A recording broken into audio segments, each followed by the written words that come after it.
December the 21st, 2015, Monday evening. Uncle Edvard on Dan's mother's side is about to visit. Dan and Vicky have been getting things ready, prepare dinner, and clean the house. This was a tradition. Each year they had dinner just before Christmas.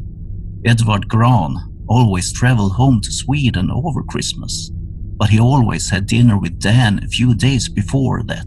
He was a member of some secret gentleman club there, and they always met up during the holiday. Edvard never spoke about it and what they did, but somehow it made Dan excited. When he was a child, he imagined that Edvard was an agent or something like that. Now he understood that it was probably just a men's club where they told stories, drank and smoked fat cigars. He never understood why he always had to go there at Christmas. This year Dan was extra excited to meet up with his uncle, since he had found that information and located it somewhere in Sweden. He still hadn't talked with Vicky about it and wasn't sure he should, but Edvard could maybe help him with a few of his thoughts about it, or at least give some information about Sweden and the North. Or maybe he knew someone who could help. He would have asked him earlier, but they lived far from each other and didn't meet up often, and Dan didn't really want to talk about it on the phone. And Edvard didn't even use computers. Vicky passed by the kitchen. He heard her sing as she set the table in the dining room. Dan tasted the sauce. His special sauce that Uncle Edvard loved so much. Oh, he had to get the eggnog ready as well. That was one of Edward's favorites at their dinners. Dan, you get all excited when the doorbell rings. Oh, I think he's here. Awesome. Go, open it. I will just finish up here with the forks and knives and everything will be perfect. Awesome. Great. Don't let me forget the eggnog, and I will go. You open the door, and joy spread throughout your whole being when you see your uncle. Uncle, glad you made it. Nephew! Come in. It's cold out there. He shakes out his jacket a bit.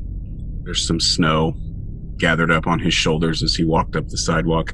He has a handkerchief, a white handkerchief in his right hand, and you can see him blotting his forehead. Even in this cold, he's sweating a little bit over his upper lip and across his brow.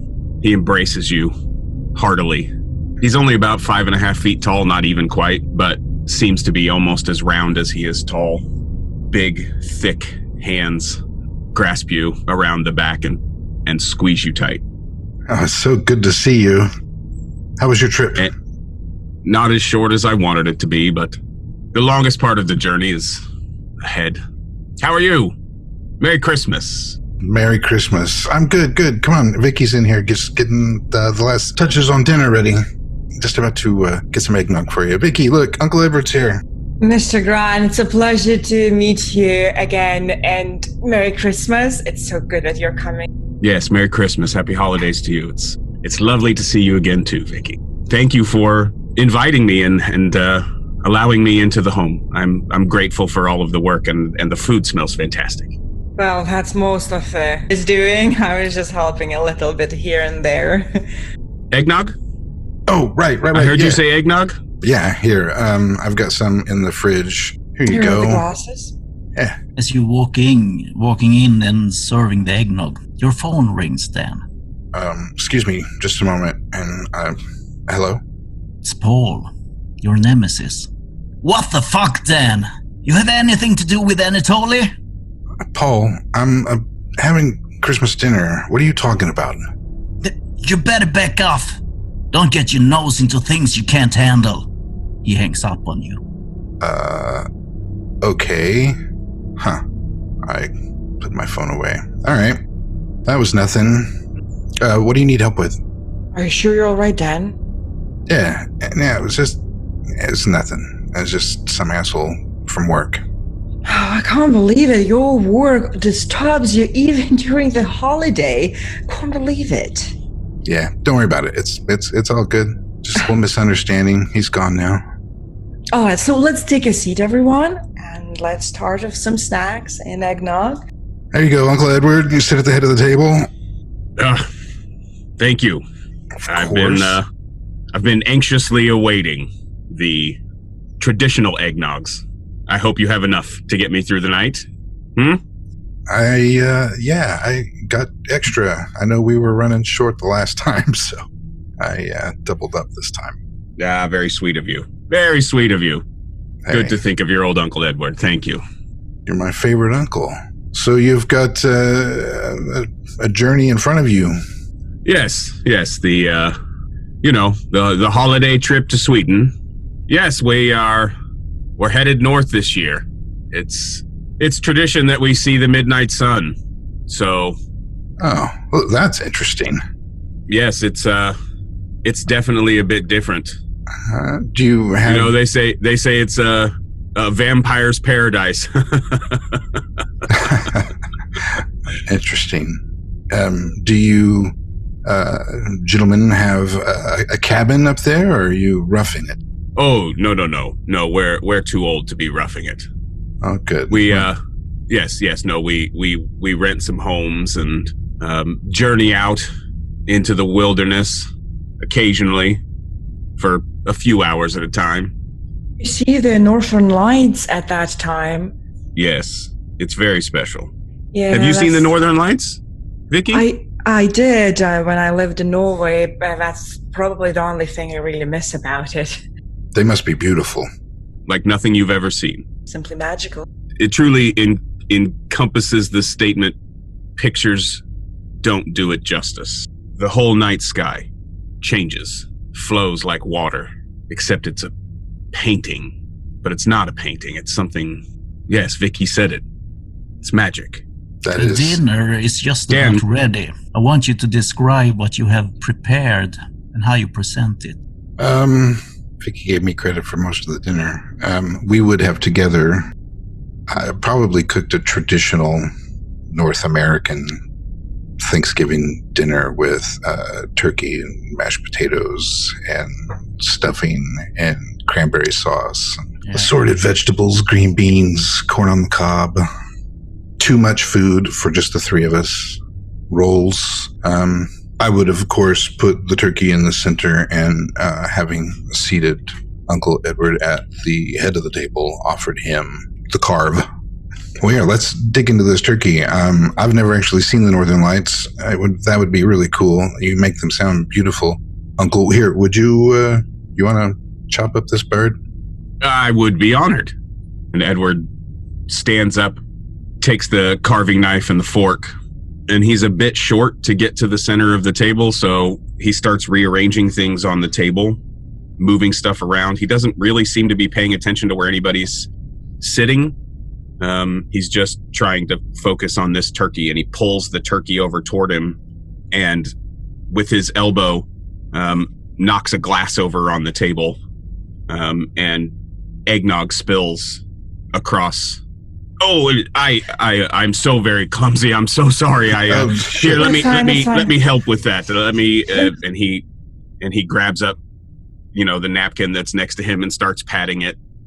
Oh, please, don't worry just about continue. I will take care of this, okay? I will take care. I'll try to take the napkin away, and I would rush to the kitchen to take a dry one and come back to clean everything. It's so very kind of you. I'm so sorry. I'm all thumbs. No, I it's feel like okay. I ruined the whole thing, and we haven't even gotten started yet. Don't worry about it. At least it wasn't the wine, so eggnog's no big deal. Go ahead. Eggnog's my favorite part. I know it is, but I've got an extra glass. We'll get you a refill here. Let me refill your cup, and you cut that bird up. Thank you. You've always been so kind. And he begins to carve the turkey. I will go and quickly refill his cup. Actually, I'll just bring the pitcher, put it in a glass pitcher and bring it and set it on the table within his arm's reach. You see him as he's carving off the breast and taking off the leg, and he has to stop after every third or fourth cut, and he gets out his handkerchief and he blots the sweat from his head, and he blots the sweat from over his mouth, and he's not exerting himself very much. He's just very, very, very warm, it seems, all the time. Just kind of an old fat man. And he serves up a little bit of turkey for everyone. And who prefers the leg? I'll take the leg there, Uncle, if you don't mind. Vicky, do you want the other one?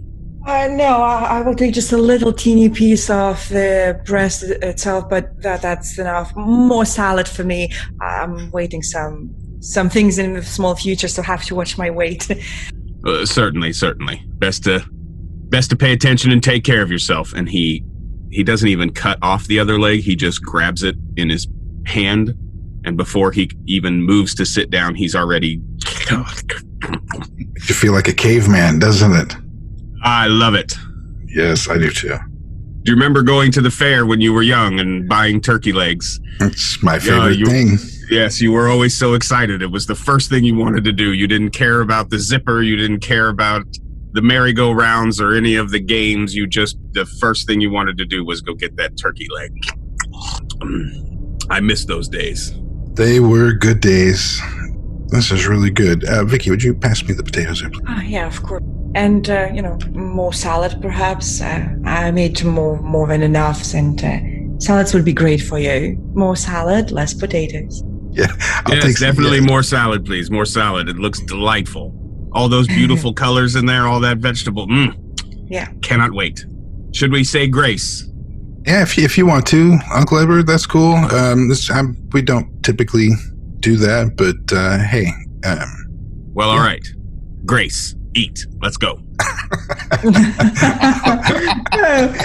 I was afraid that it's gonna last now for an hour and food will get cold. Always such a tease. Yes, just giving you a hard time there. Just giving you a hard time. Vicky, you'll see, I'm full of jokes. Yeah, I noticed. So, Vicky, tell me about yourself. I know that you have become friends, but... Yeah, he helped me to more like settle in here, get the proper visa and similar, that I could get a better job. But right now, I just work, during the days at this diner, and in the evenings, I'm just cleaning some offices. But I always, when I have an opportunity, I definitely go to one of these,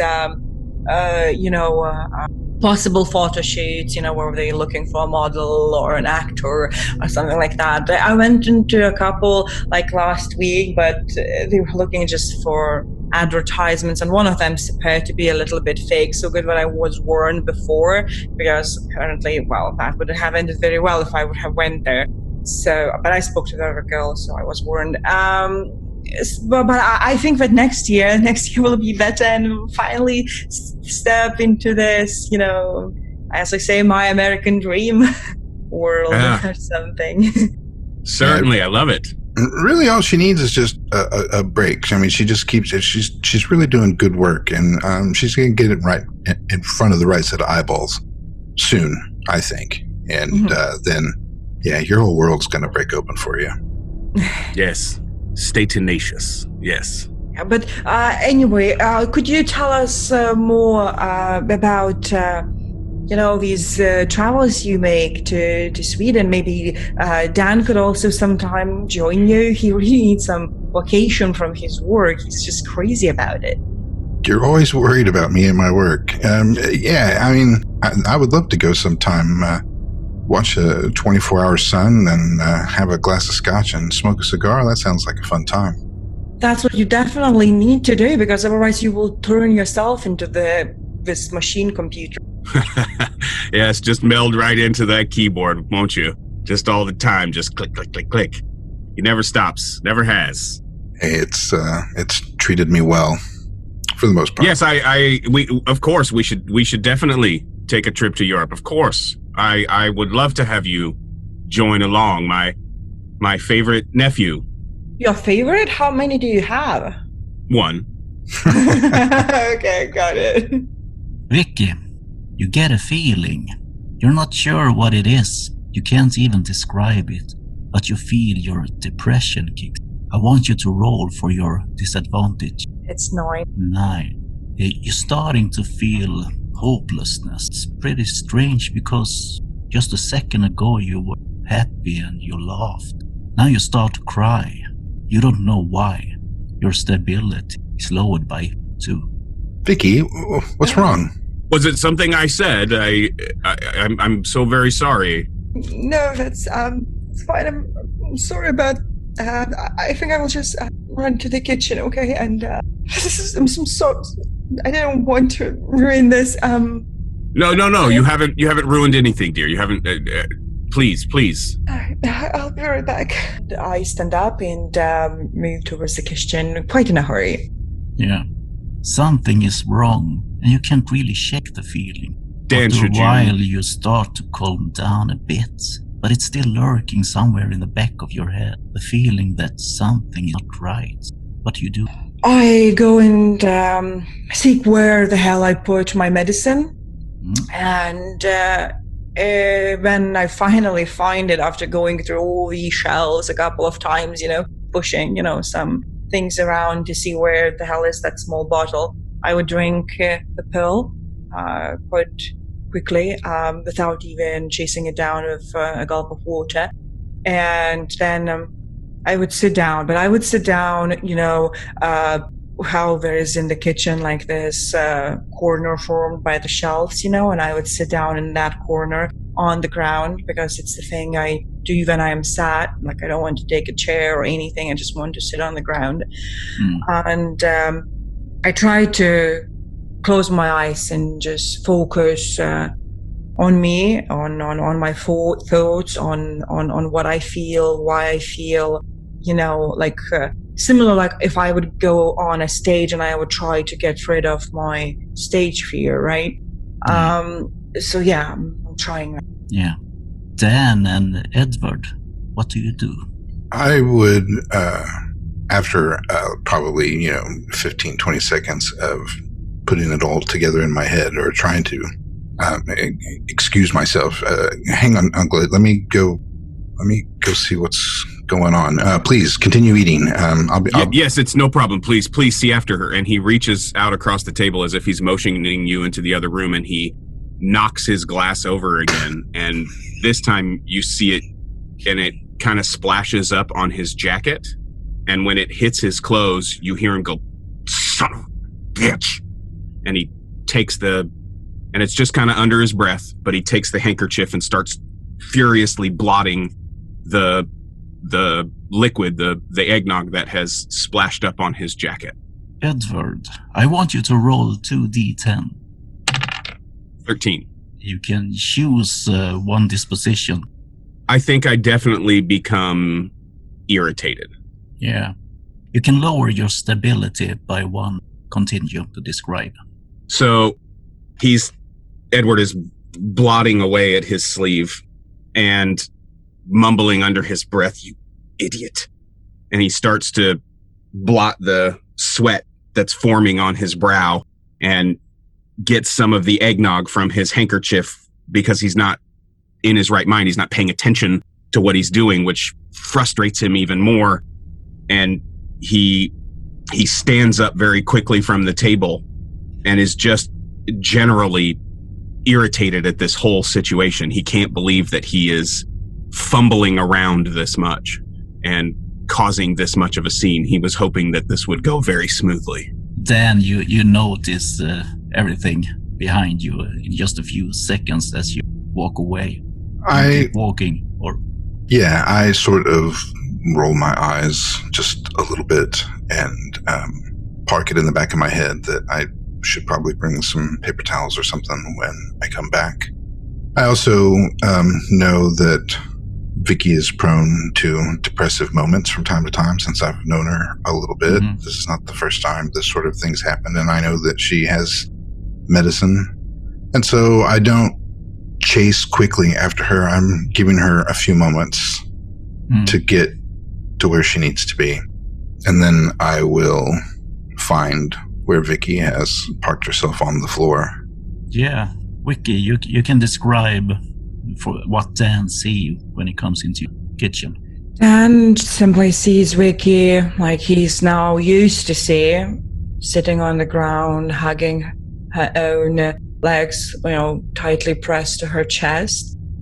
She's shaking a little bit, and her fingers nervously tug on her deep red hair, just on the ends of it, right? Because probably Dan saw her on the darkest moments when she just seemed to be tearing her hair off. But right now she's not doing at least that. And her look is really now focused actually on the ground, on one like dot. There's this crumb of bread remaining after all this, food they made. It just dropped on the ground, and then there's that crumb, and she just stares at that crumb as if that would be like her worst enemy right now. Hey. Are you okay? What did I say something? Did Uncle Ed say something? What's wrong? No, I don't know what's wrong. Just having a moment? Having a moment? Don't say about that as if I am having thousands of moments now and then for no reason. Hey, no, I didn't. It's not just a moment. I didn't mean it like that. I'm sorry. I didn't mean it like that. I'm not trying to make it sound any less than it is. I'm sorry. I'm not here to make it worse. Do you want something to drink? Do you want some water? No. I just want to know. Want to know what? I will sound like a crazy person if I am going to, but it's just something is wrong, but like so wrong. I don't know what, but it's just like. No, I get that. Yeah, I mean, I don't know, things have been feeling a little bit weird for me tonight too. I haven't really put a whole lot of thought into it. You're feeling that way as well? I don't know exactly how I'm feeling about all this, Dan, but it's just like we're sitting in there and there are these candles and, the Christmas tree further away and these laughs and your uncle is just blabbing about things and you're there and we talk about the journeys, travels and, holiday vacation, my work, my future, and it's just like, it's like it will never come. Like, like there's no future. Oh, sweetie. Everything's fine. Everything's fine. Don't worry about the future. That's crazy. I've been sitting here thinking all night long that I've been in the past. Tonight's been like one huge big deja vu. Like I had a dream that I've been here before, done this.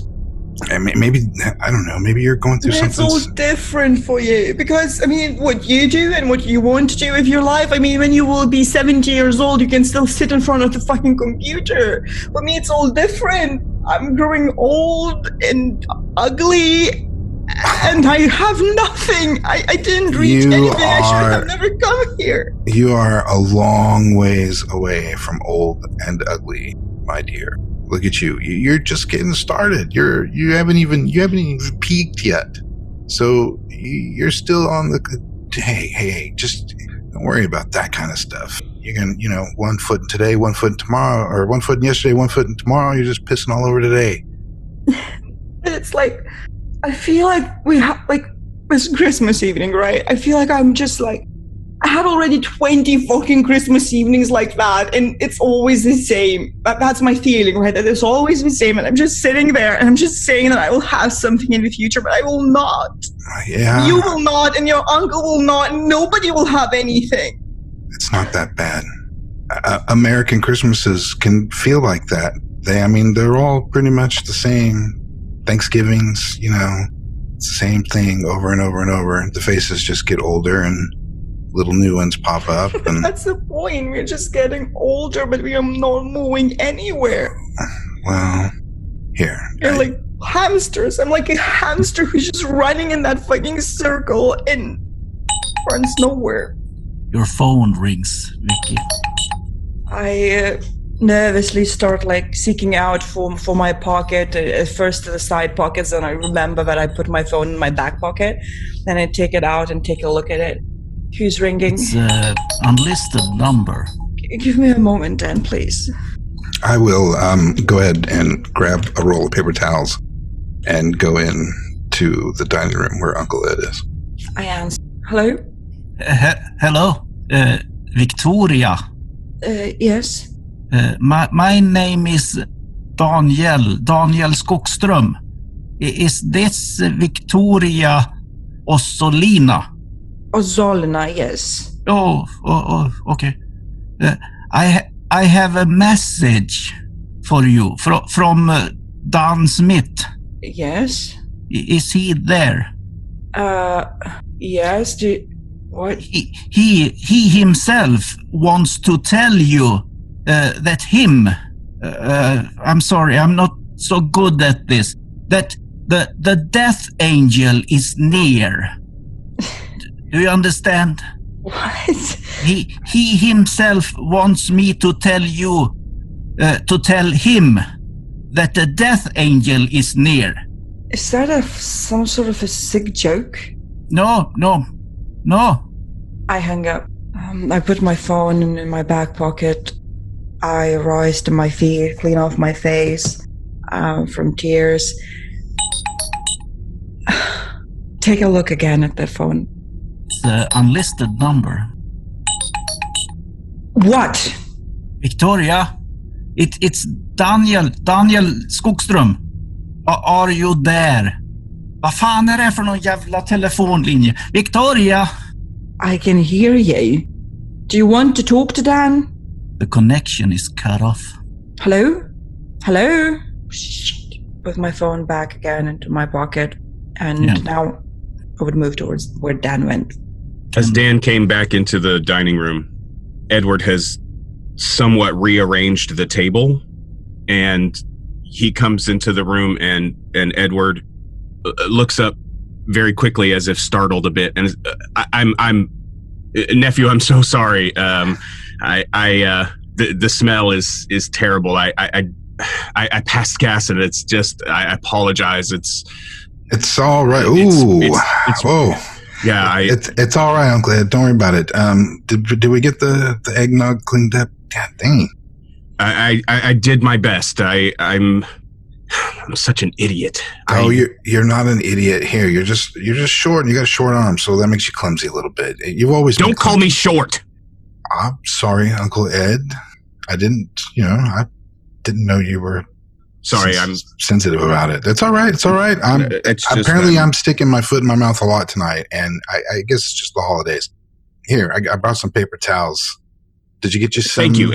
And he snatches them from you very, very quickly. And he starts blotting all over his head because the sweat is just building and building on him. I just wanted this to go perfectly, and he's kind of nervously looking around the room. You're not sure what he's looking for.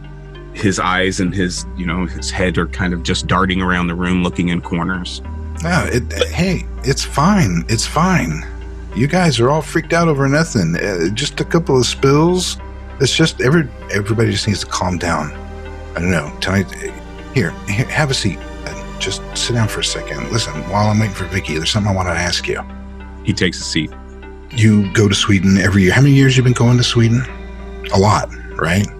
Yes, decades. Okay, so, I can't get into a whole lot of details about what it is that I do, but I've been stumbling across some stuff that has to do with something that happened in Scandinavia. I Googled it. It's like the north part of Sweden. I think it's where you guys are going. Some place called Minta Krikomi. It's located in, I think it's called I can't remember, the Karesuando Parish, Kiruna County, Kiruna. Something like.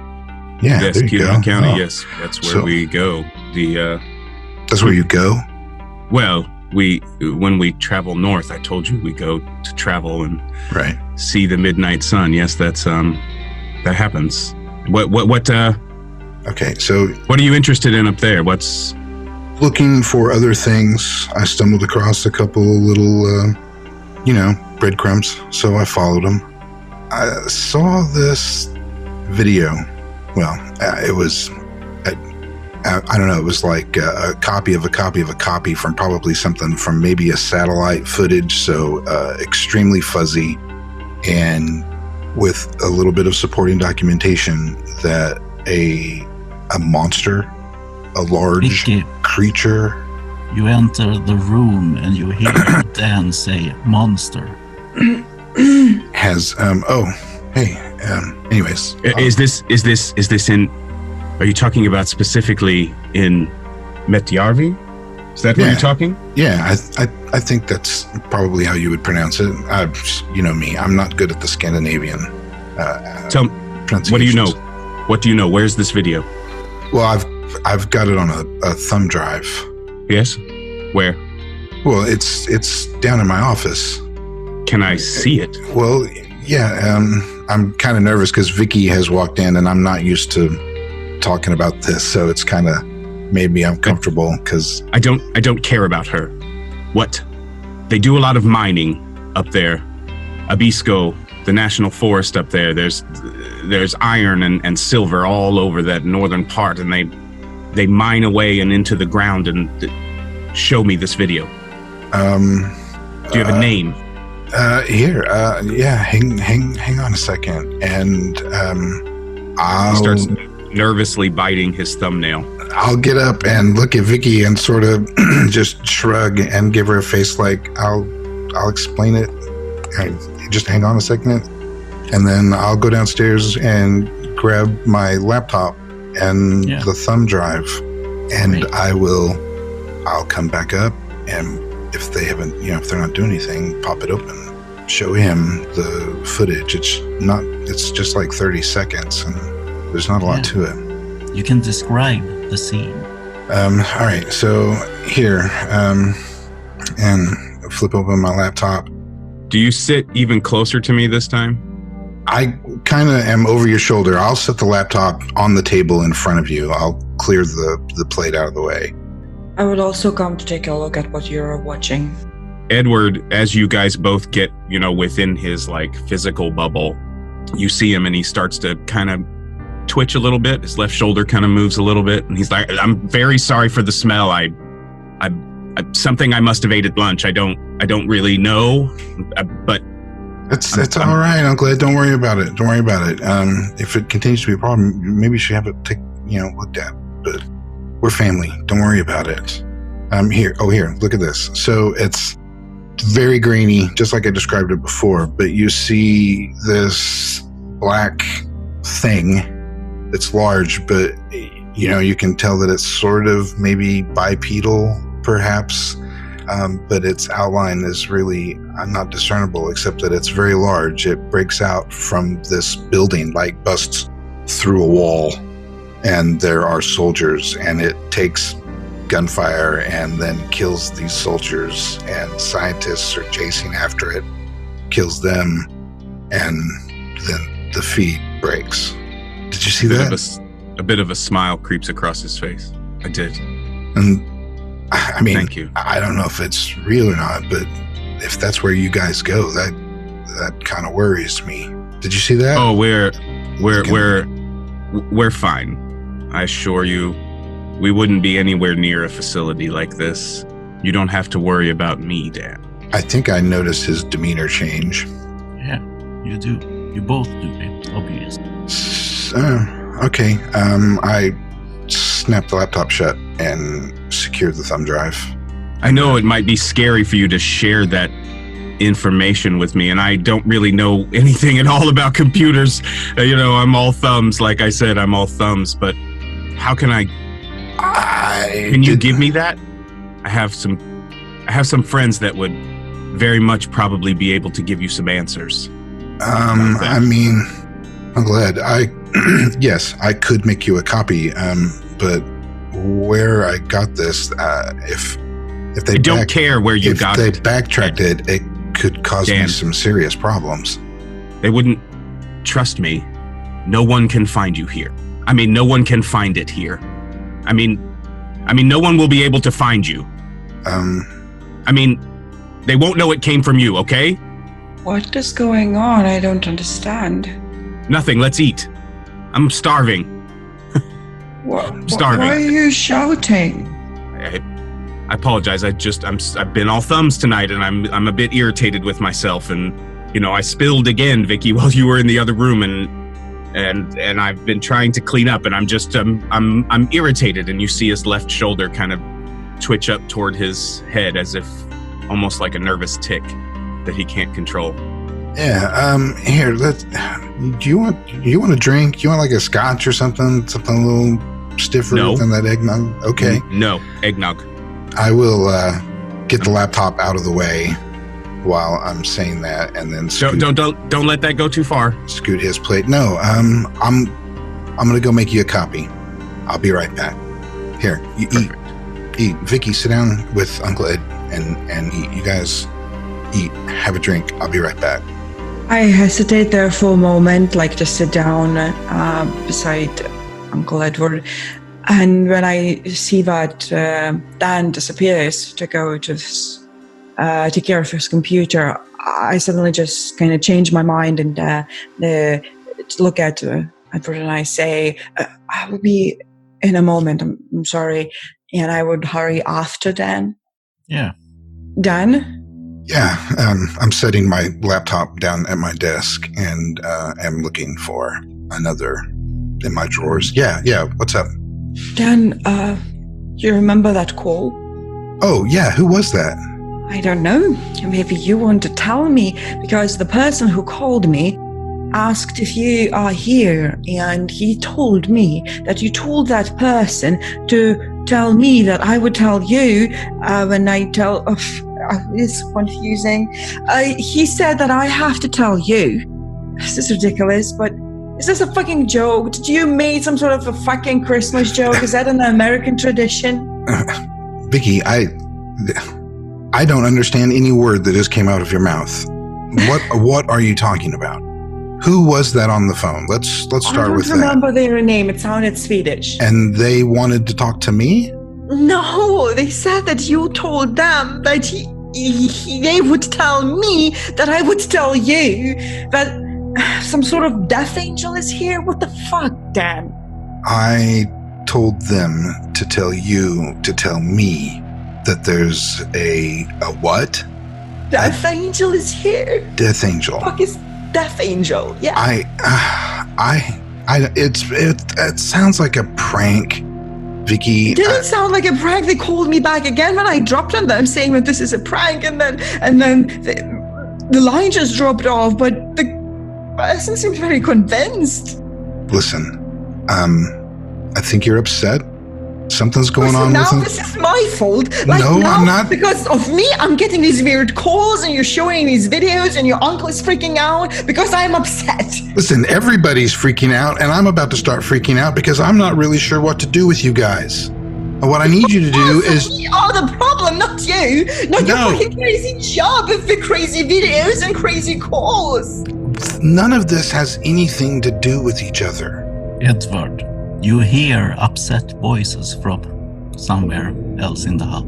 I had already gone out of the room as quietly as I could to sneak and listen as they keep going away from me and having these secret conversations. So I would have already not made my way to wherever they are, but I would have tried to get within earshot so that I could at least hear what they're saying.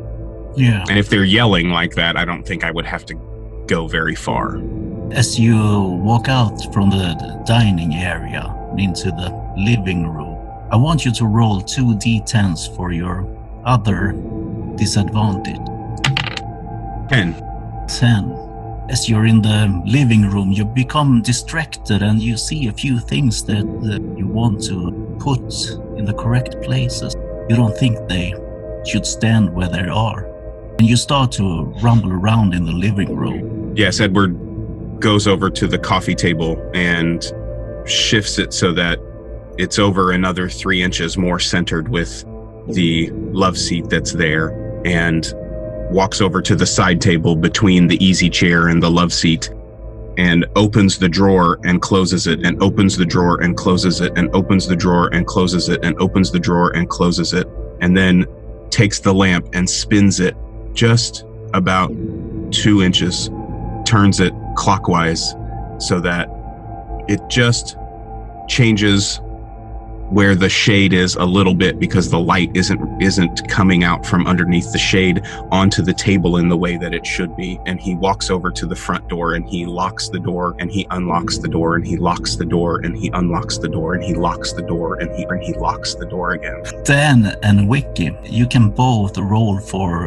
observe a situation. You both notice that Edvard is moving around in the living room, and as you notice, he's walking up to the front door and locks it, unlocks it, locks it, unlocks it.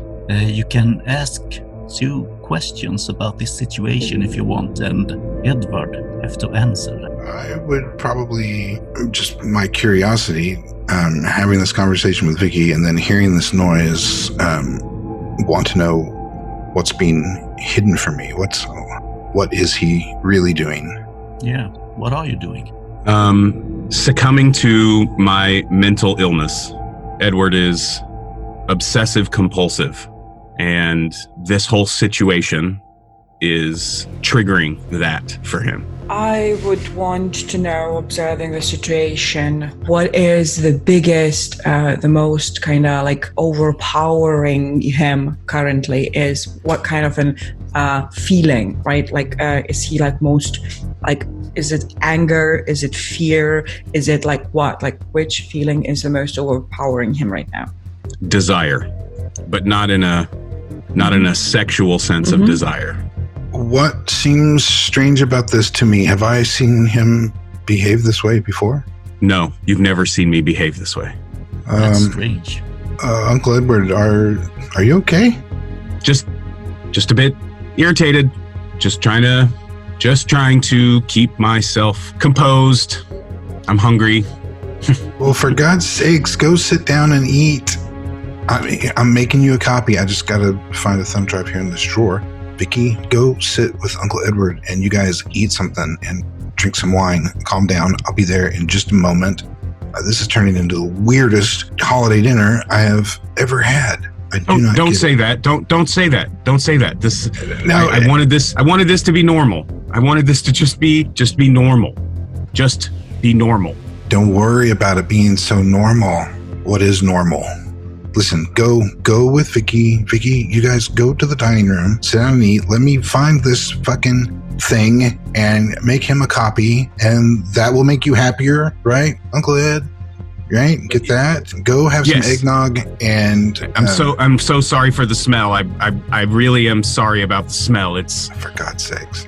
It's embarrassing. Really, that's all right. As soon as I can go in there and eat some of those wonderful mashed potatoes that Vicky made for me, I will probably be passing some gas right along with you here in just a little while. So it's fine. Don't worry about it. Vicky, do you want to ask another question? I don't know if I can ask this question, if it's a correct question to ask, but because I was also watching the video footage together with them, would I believe that this feeling of desire, which is overpowering him right now, was caused by the things he saw in the video? Yes, absolutely. So I would go and sit at the table like Dan ordered us to do. Mm-hmm. And then you are copying the movie from the thumb drive to another one?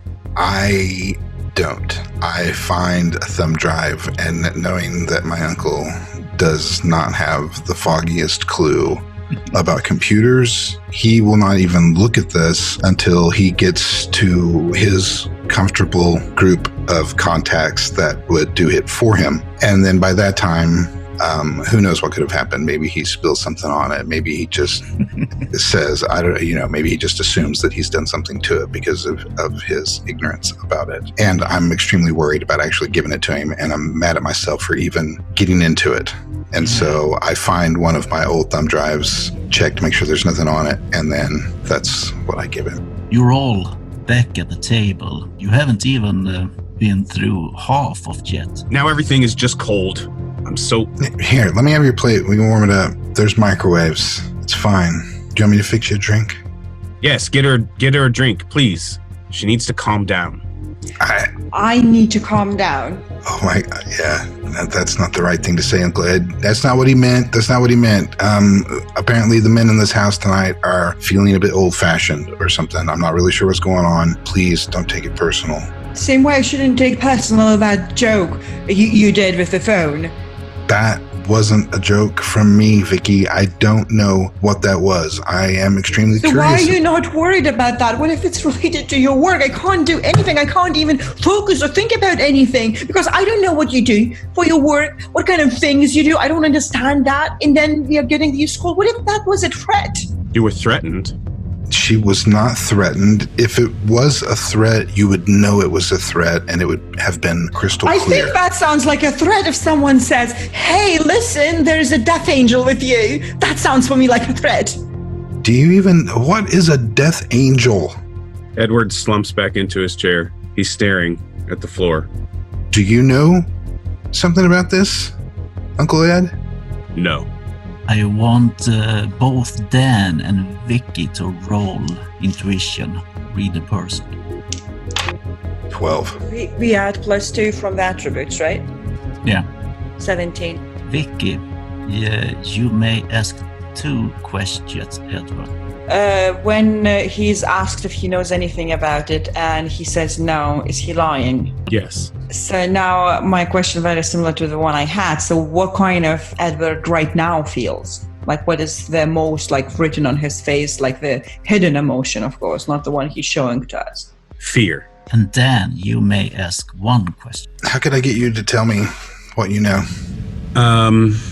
You could continue giving me information about the town and anything you know that's going on around the town in northern Sweden. Uncle Eddie, you know something about that. I mean, you all but said it. There's a research station. Do you go up there? I know where it is, yes. Do you go there? No, I haven't. But it's important. I know that much. Important to who? Me? It's important to me. You all feel the dinner is over. You're not hungry anymore. Neither of you. Maybe it's time for coffee. I'll stand up. That scotch that you promised. Yeah. Yes, let's I'm done with this fucking eggnog. Okay. All right. I thought you might have hit that point. All right. Let me grab something. Vicky, would you like something? And I will also start grabbing up plates. I'm good. Okay. Just sit, relax, and whatever. I'll pull these up as much as you can and grab the plates to the kitchen and then grab the bottle and a couple of glasses. I bring 3 glasses just in case. While Dan is gone, I would just sit closer to where Mr. Grine is and whisper, Mr. Gren. Yes, Vicky. Why, if, like Dan says that this is bad Frank, why are you so afraid of the Death Angel? Child, we should all be afraid of the Death Angel. But what that is, you sound like you know it, and for me it just sounds like also a bad joke or a threat that, a killer from the government will come to kill Dan, but... No. It's not coming for Dan. I apologize for the smell. It's... I can't smell anything. What do you mean he's not coming for Dan? Who's coming for, and what is it, and about what kind of a person we're talking to? Did Dan do something at his work? I don't know anything about Dan's work. I was hoping to learn more about it tonight, actually. I'm not sure that... I can tell you this, the Death Angel is... You'll be fine. Edvard, as you're sitting there talking with Vicky, your eyes fall up on her pendant around her neck. You see his lips part a little bit. Do I notice that he looked obviously at my pendant? You do. Oh, it was a gift for me from my grandfather. It brings me luck. Do you know what it is? Something beautiful, probably from some sort of the legends. I mean, if I understand correctly, the carving, so it's, I see a wolf's body, a tail of a peacock, wings of an angel, definitely looks like from some sort of old stories. It just may be a little bit sad that these eglantine branches, and the thorns are like piercing through the skin of this animal and it's bleeding. And I don't understand how something what looks so painful could bring me luck. But since I had it, apparently if I leave it at home, always something bad happens. I just can't leave home without it. Dan, you have entered the room now. So it's a luck charm. Yeah, that's how I kind of grew to feel about that. I didn't know my grandfather very well. I don't even remember his face. Where's he from? I never even bothered to ask you, Vicky. Where are you from? Well, originally I am from Latvia, but my parents died early, so I was adopted by a family from Norway. Is that why you hate Norway so much? Not exactly that I hate it. I just feel like I was not understood. Vicky, you sure you don't want one? I do. Make a double. Edward drinks the entire, just boom, knocks back the entire glass of scotch. Then he holds it out for you to pour more scotch in. I will do that, and then I will pour Vicky a nice forefinger. Edward's eyes keep darting between your eyes, Vicky, and the pendant, and your eyes. Do you know where this creature comes from? From what kind of a legend? I don't. I was hoping that you could tell me. I've read through a couple of myths and legends of Latvian culture, but I haven't seen anything like that described in there. Are you talking about your pendant? Yes, Dan. Yeah, that's pretty, it's interesting. Very interesting. It's beautiful. Kind of creeps me out a little bit, though. Edvard, as you watch Dan, just a second, there seems to be something behind him. You can't make out what it is, a shadow, but as soon as you look, that way it's gone. You get a feeling of a woman, a smiling woman, in black clothes. She shouldn't be here. The things start to feel a bit strange. The air is heavy, a sharp pain just under your left collarbone. Your hand moves there and you feel warm blood. It's just a drop. You look down at your finger and the drop of blood. I want you to roll Keep It Together. As he pulls his finger out and he sees that there's blood on it, he quickly grabs the handkerchief out of his pocket and wraps it around his finger and is just holding it there, attempting to hide any of that from Dan and Vicky.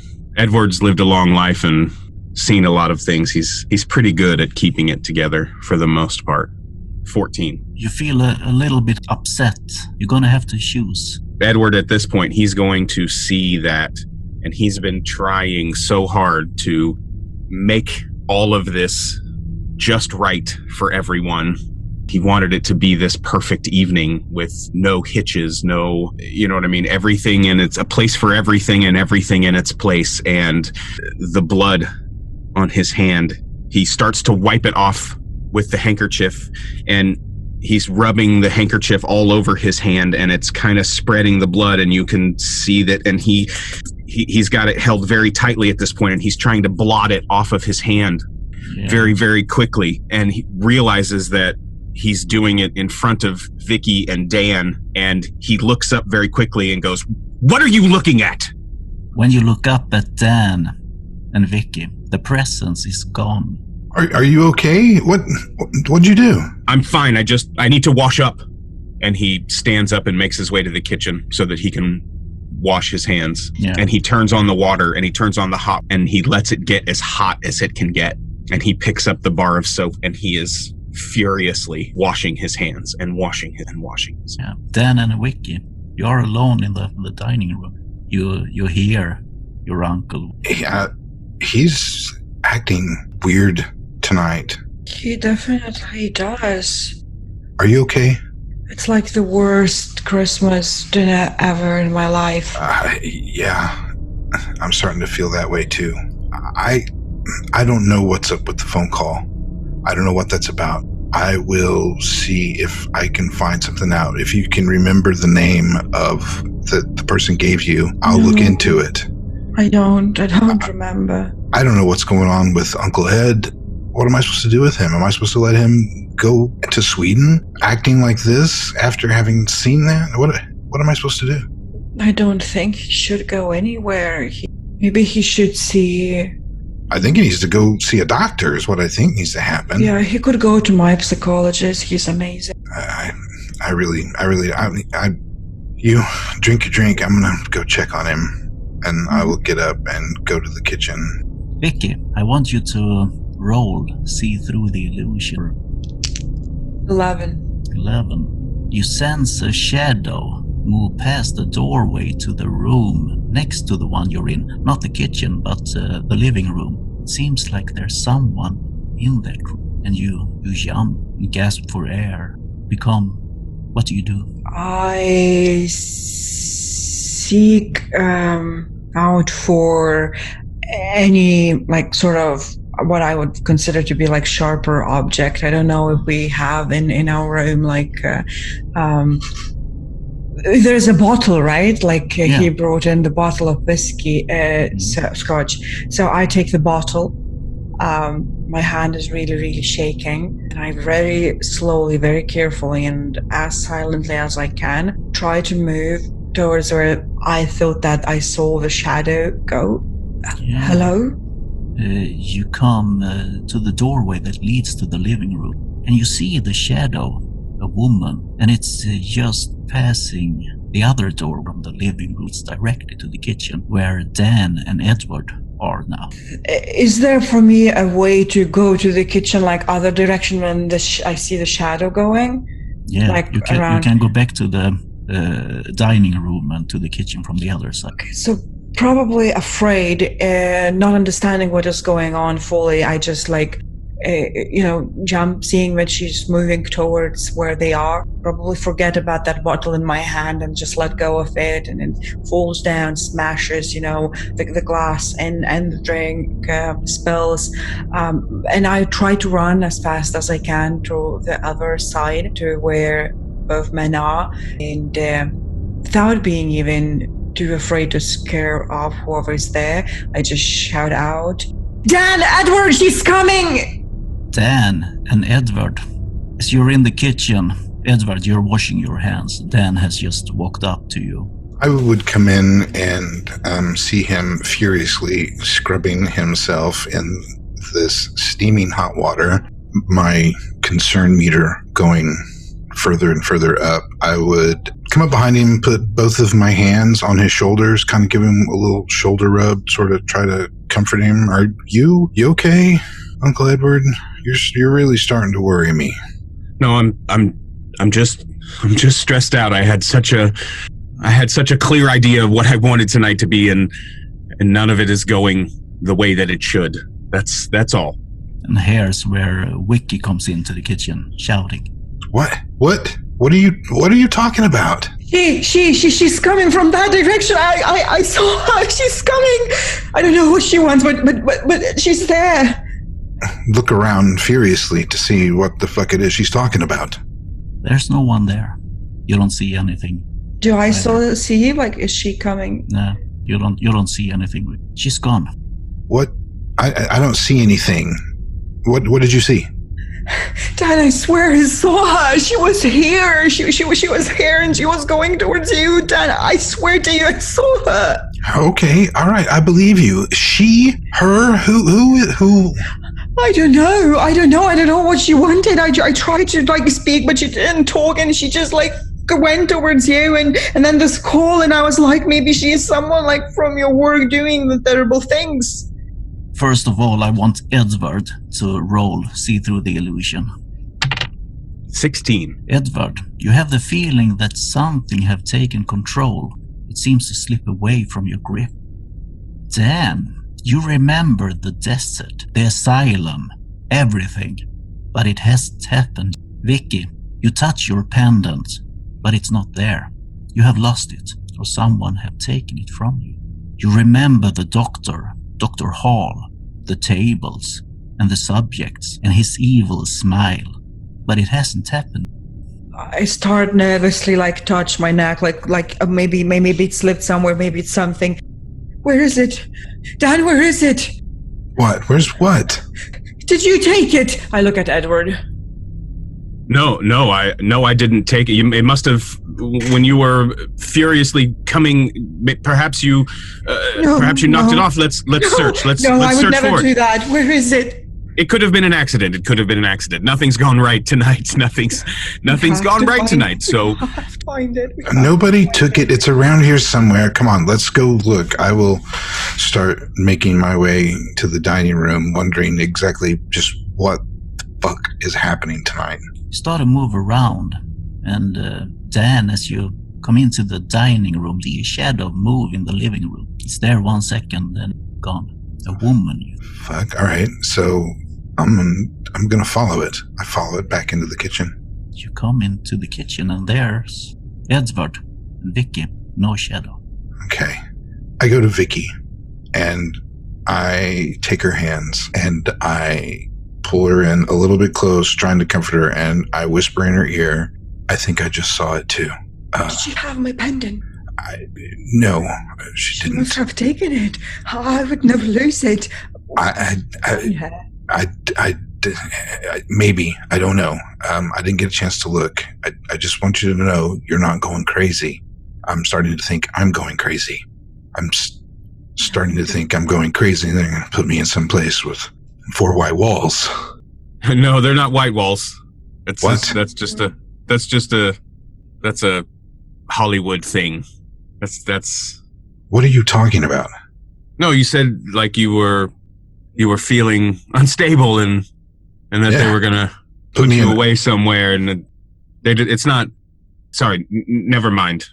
And he gets down on all fours and is crawling around on the floor looking for the pendant. And every once in a while he stops and he lifts his hand up and he brushes his hands off as some crumbs or some dust get on his hands, and he keeps crawling around the floor looking for the pendant. I think he's had too much eggnog.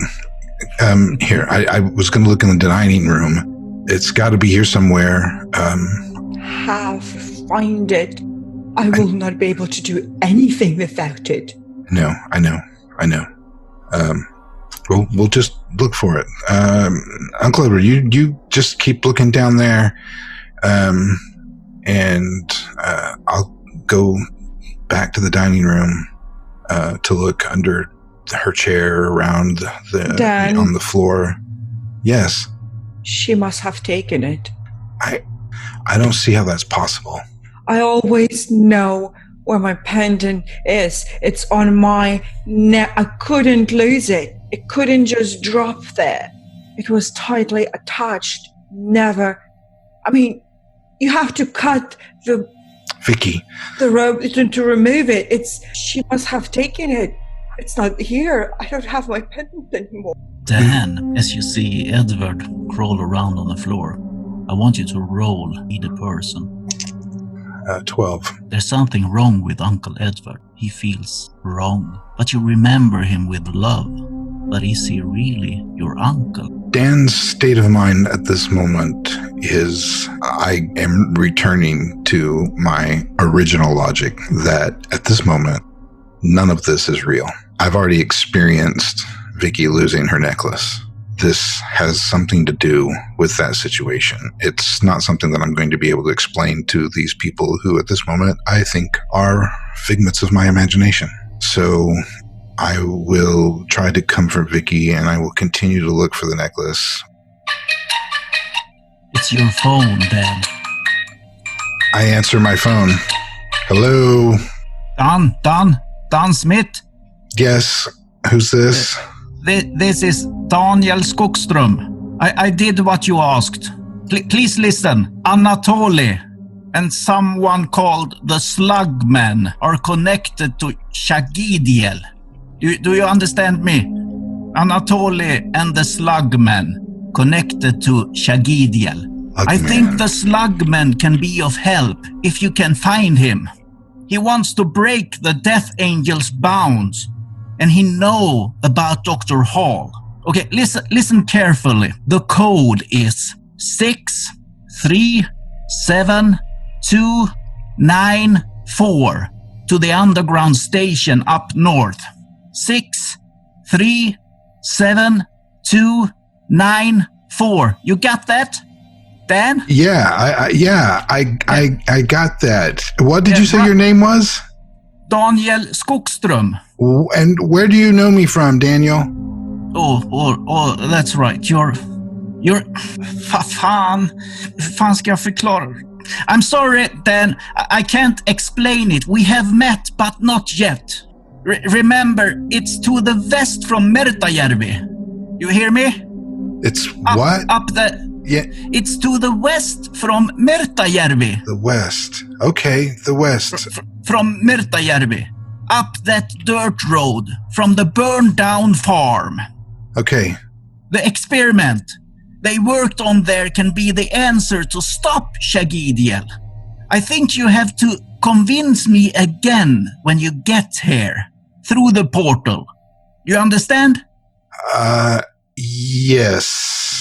I understand, Daniel. I understand. Yeah. After we have met yet. I mean, we haven't met yet. Fuck, this is... What is it? What is it that what is it, Daniel? Still, we have done this before, but I'm not sure. If I'm alive, the fire, I can feel it again. It always comes back.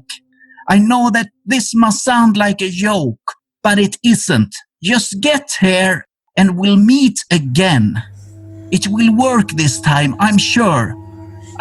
I have to go. The fire is almost here. Where Please are you, save Daniel? us. Where are you, Daniel? Our call is cut off. Yeah, he leaves the kitchen and starts crawling around the floor in the dining room, not even paying attention to any of the furniture around, and he looks like a turtle on the floor, you know, this big fat round back of his, and he bumps into the china cabinet and just keeps going. It's like he's a beetle of some sort, just scrambling around the room on the floor on all fours. This isn't real. This isn't real. This cannot. This can't be real. What are you mumbling about, Dan? This is Christmas dinner. Have you found your pendant, Vicky? Vicky, have you found your pendant? It has to be here. Took it. Do you know what she's talking about, Uncle? Yes, I saw her too. I did. I saw her too. It's around here somewhere. She didn't take it. We've just lost it. She took it from me. We'll find it, Vicky. I promise. I promise we'll find it, Vicky. You said to me earlier that as long as you didn't leave the house, right? You said as long as I don't leave the house without it on, you haven't left the house. You're still in the house. I assure you we'll find it. She can't just stay in this house forever. This is absolutely ridiculous. No. I'm not saying stay in this house forever. No. I just mean we're still in the house. She can let her fear fall away. We're safe here. It's not just a fear. It's a fact. Yeah, that's easier said than done, Uncle Ed. I need to call to my work. I can't go to work tomorrow. You're being presumptuous. Don't jump to conclusions. We will find it. We will find it. Edvard, in your head, you hear a voice. Shagidiel. They know. She know. Get out. And it's gone. Dan, and all of the things that you've come across, and obviously you've come across some very dark secrets. Who is Anatoly? Vicky, you suddenly remember his picture from the news, but it hasn't happened. I've been asking you to tell me everything that you know about this, and you... Who? But they're just minor details, Uncle Eddie. I don't know which ones are. There are no minor details. Who is Anatoly? I don't know who he is. His name is attached to a lot of those breadcrumbs I was talking about. Documents, invoices for this and that, and requisitions. He is a very bad person. He's what? Very bad person. See there, Ed? She looks like, I guess Vicky knows more about it than I do. Vicky, I want you to roll for your disadvantage lost identity. 8. You remember your childhood. You saw your parents die in front of your eyes. Anatoly was there. He looked at you and laughed. He said, well, you're a cute little girl. We're gonna get a lot of money for you. You ran. He ran after. his men chased you through the garden. You hid in the forest, and then you're back. What do you mean that he's a bad person? I need to... I start searching for like the nearest possible seat to just slump down into the chair or an armchair or sofa, anything around me where I can just sit down. My hands are shaking, my eyes become really watery, and soon the tears start dribbling down my cheeks. As you sit down in the armchair in the living room, you see your pendant on the living room table. I immediately lean in and grab it. I don't put it on my neck, but I just press it in my palm and then lean back again in the armchair. As you touch it and takes it to your chest, you feel intense pain in your head, and you hear a voice. Did you like the slug man crawling around your house? You can lower your stability by 2. You start to shake. You can't move, but you can speak. Vicky, are you okay? Is that it? Did you find it? Get out of my head! See, I told you that we would find it, Vicky. Now, tell me, who is Anatoly? Hang on, Uncle Ed. She's upset. Can't you... Here, here's a handkerchief. And he hands you over the handkerchief that's got eggnog and blood and sweat and all of those things on it. And he's staring you straight in the eyes. Who is Anatoly? I'm not taking the handkerchief, and my eyes are closed and my head is lower down where I just basically face my palm, which is clenching on the pendant. He killed my parents. Where? In Latvia. Riga. Riga. I saw it. I saw everything. How old were you? 6. Was this the last time you saw him? I think so. He sent men chasing after me. I was hiding in the forest. They said that we will have to get a lot of money for me. I was running and hiding. It was really cold. So my parents died. Edward stands up and starts to pace. I will slowly go sort of sit next to Vicky and try to comfort her. I'm waiting for this to go away, quite honestly. I don't think that any of this is actually really happening to me. Oh, God damn it. Phone then. This fucking thing. Look at, who is it? I'm going to look at see who's calling. It's a foreign number. It starts with a +46. Fuck. Hello? Dan, this is Daniel.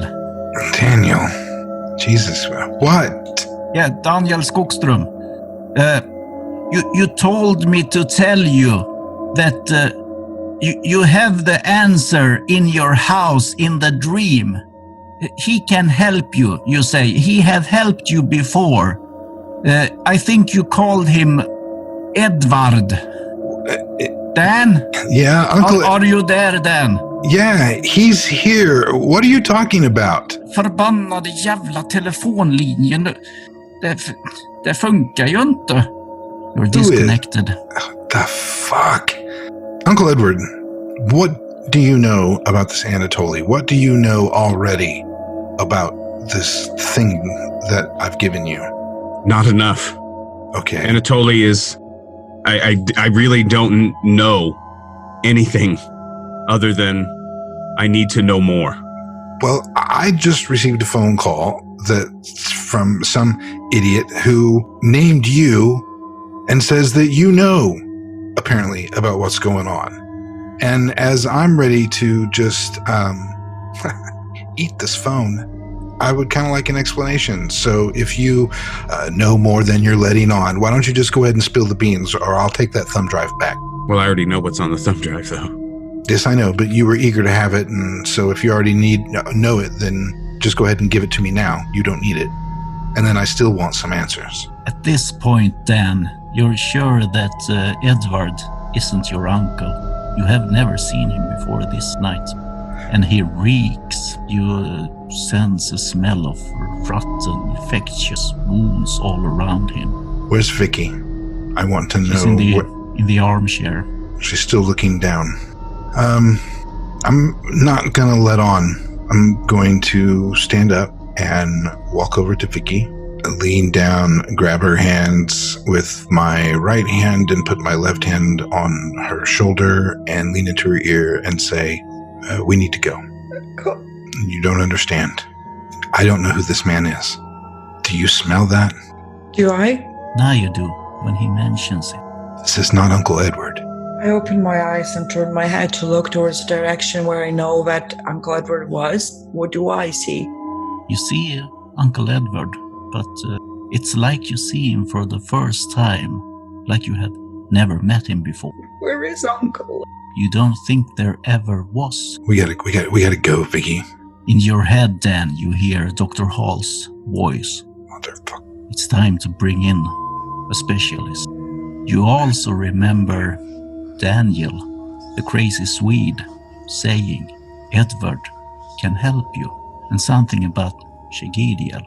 I'm going to go to the table since Vicky is not mobilizing, and I'm going to grab the carving knife and I'm going to point it at Uncle Edward. You stinky motherfucker. I've been apologizing, Dan. I told you it's got to be something that I ate. Tell me what you know about Shagediel. I'm not scared of you, Dan. If you want to sit down and have a conversation, we can sit down and have a conversation. But holding a knife to me, I'm not scared of you. I didn't expect you to be. Just tell me what you know. I know that I won out from under their thumb. And I think that you have information that... Who's they? Do you know what Death Angels really are? No. Good. What are you? I'm a man. You really need to see a doctor. There's nothing that a doctor can do. All right. Well, here's what I know. All right? And you tell me what you can do for me. And if there's... Anyway. Daniel, motherfuckers called me 3 times tonight. Apparently, you are the answer to my problem, because what's really happening right now is I'm not here having dinner with you. I'm strapped to a table in some laboratory. You're not strapped to a table. You're not strapped to a table. I am. And I got doctors standing all around me. And you are apparently the answer to that problem for me. So I'll give you information, but you got to tell me how to deal with this situation that I'm in. And I'm pretty sure that Vicky's here too. You tell me what I want and I will get you out of this. I've told you everything I know. I had planned on digging into it some more because that's what I wanted if you were familiar with this place, so that you could kind of clue me in on it. All I know is there was some, like a meteorology lab is what they call it, but I don't know if that's exactly what it is because this thing came out of it. I know where it is, but that's about it. And, apparently I've got a few names like this Anatoly guy who's, has something to do with it because his name keeps popping up on some of the paperwork that I've stumbled across. And apparently he's a pretty bad guy, I guess. And he motions over to Vicky, who looks catatonic. So you know where it is now. I need you to provide me with whatever information that you can once you get to that lab. I don't care if you just have to write me a letter. In return, I will get you out of here safely and unharmed, and I can likely even send you on your way once we're out. To the lab? I don't know that I can get you to the lab, but I can get you a lot closer than you are right now. I told you, you're not strapped to a table. Yeah, I don't really know what's real and what's not. When you say that, you feel this pressure start to build in your left nostril and in your right ear. And Vicky, you start to feel this pressure build in your nose, in both nostrils, and your sinuses. It's like this awful, awful headache behind your eyes and in your temples. It's almost like you want to, just ball up in a cold, dark room under the blankets. It's just such a piercing headache. You start to hear this sucking sound, like when you're pulling a sopping wet rag out of a tight hole, just this suctioning sound. It sounds moist. And Dan, all of a sudden, the light fills your eyes it's bright. You're staring up into a fluorescent light right above you, and you can feel something, moisture, blood, snot, you're not really sure, just coming down the side of your face, and you're staring up at the ceiling, and you hear this suctioning sound from your left. And Vicky, you are staring up at the ceiling, and there is a fluorescent light over the top of you as well. It smells moldy, wet in here, dank. The must is heavy in the air, like when you walk into an old basement that has a leak in the corner. You can hear some water trickling somewhere. You aren't strapped to the tables. Dan and Vicky, you are weak and disgusted by the slugs that Edvard just removed from your faces. You have been sedated for a long time. You don't know how long, but your bodies feel weak. You can't even sit up, and you need some time to get your bodies to work again. I walk up and I put like a small pillow to prop her head up a little bit, and I tie a necklace around your throat. Come on. You have to start thinking like you can move. You can't wait here long. Where are we? Come on. What is going on? You're just waking up. It's okay. You're just waking up. And he's walking across the room from you, and you can see kind of a tank, like a round tank sitting on a hexagonal pedestal. It probably holds 100 liters of water, 120 liters of water. And you see him drop these two almost like football-sized ink black slugs down into the water and closes the lid. What the fuck are those things? Help. And he brings you over rags and starts helping to wipe your face clean and wipe your ear clean, Dan. And he gently helps you clean your face, Vicky. Who are you? I'm Edward Gran. Is this real? Am I still with Dr. Hall? You're very perceptive, Dan. No, you are not with Dr. Hall. You are with me now. How did we ended up here? How did you have my pendant? Dr. Hall gave it to me when he gave you to me. What the fuck are you talking about? Listen, I told you that I would get you out of there safely and that I would help you get where you were going, but I told you I would do that in exchange for information, and I need you to get me that information. Okay. It's going to take you a few minutes for you to feel normal again. The sedative is quite powerful, and my pets, they don't intend on hurting you, okay? We've worked out a deal. Listen. Jesus Christ. Yeah. Drink this. And he hands you both a cup full of clear liquid. I smell it. No smell. It's just water. I know you don't have to trust me, but it's just water. Thank you for giving the pendant back to me. And then I start drinking the water, almost as if showing a sign that I trust you because you gave me the pendant back. It will help you. Where are we? You're in my cellar. All right. Well, if you want information, then I have to go to my cellar. Okay, no. Hold on. Sit. Don't exert yourself too much yet, okay? I have a couple of things that will take me a few minutes. You're not going back to your cellar, Dan. I have to get to my computer if you want information. That's what I do. No. That's not the information I need. You gave me that. The information I need is what you find. You said it yourself, 1 foot in yesterday and 1 foot in tomorrow, and you're pissing all over today. Don't piss all over today. Sit there. Edward turns, and he walks past you. You're past where your heads that were on the table, and you see him, and he opens up a large armoire, and a Murphy table falls out of it. The table is ink black. There are various vials and implements and blades and all sorts of things hanging on the insides of these doors. And he grabs several things off of the doors and sets them out very meticulously on the table. He picks up a small hooked knife and he starts to carve some symbols in a very straight row down the table. And you hear him muttering under his breath. You can't hear what he's saying. And he carves And he opens one of the vials and he pours it into the first rune, and so on and so forth. After about 4 or 5 minutes of this, you guys start to get your strength back a little bit. Not a lot, but a little bit. And he continues to mutter under his breath and mutter under his breath. But all of a sudden, in a cacophonous yell, you don't even know what it is that he says. You can't make it out. It's not a language that you speak or have heard. And he slams his hand down on the table on the last rune that's closest to him.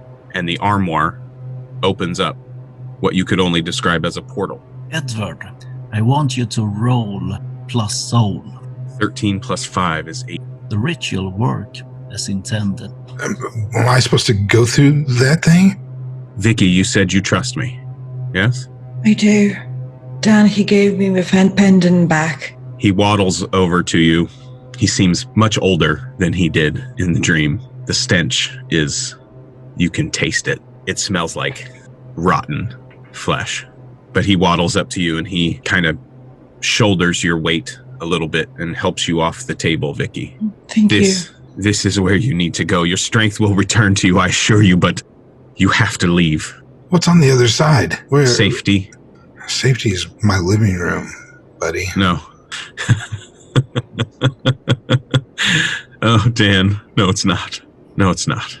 And he helps Vicky over, and he comes back and he puts his hand out for Dan.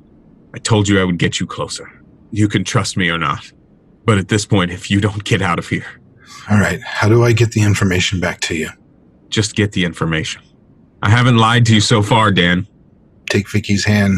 You want to do this? Are you ready? Is this... Let's do it. We have to. All right. Let's go before they find out that you're gone. Let me step through. As you enter the portal, a strange sensation flows through your bodies, and the pain emerges from the inside, making you fall down. Around you, complete darkness. In your head, you hear a voice. This is the one. Entry 14. Hope in reality is the worst of all evils, because it prolongs the torment of man. And yet I continue to hope to find a way out of this wretched contract, but this bound existence is what they want from me. But I will not let its vision drown in the swamp of a moment's torture. Finding this Anatoly could be the key. I must resupply quickly and relocate. Dr. Hall will eventually become aware of my doings, and I must be gone by the time he comes looking. With the release of Dan and Vicky, I will also have to find another sacrifice, but that shouldn't be difficult. Keeping tabs on those two will be, though. I must get settled into a new space quickly, as the longer I wait to figure out their whereabouts, the more difficult it will be.